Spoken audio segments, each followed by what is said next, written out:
Breaking news loan యాప్ల వేధింపులతో ఆత్మహత్యలు continue అవుతూనే ఉన్నాయి.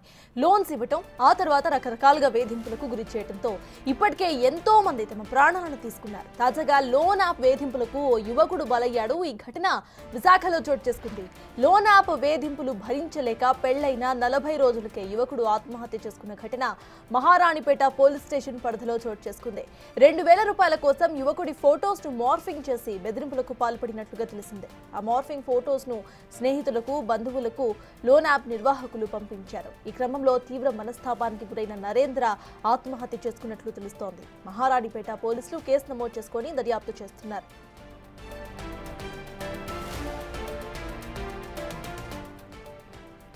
లోన్ యాప్స్, సైబర్ నేరాల నుంచి జాగ్రత్త వహించాలని, అప్రమత్తంగా ఉండాలని పోలీసులు సూచించారు. అయితే నరేంద్ర మృతితో కుటుంబ సభ్యులు కన్నీరు మున్నీరవుతున్నారు. లోన్ యాప్ నిర్వాహకులపై కఠిన చర్యలు తీసుకోవాలని డిమాండ్ చేస్తున్నారు.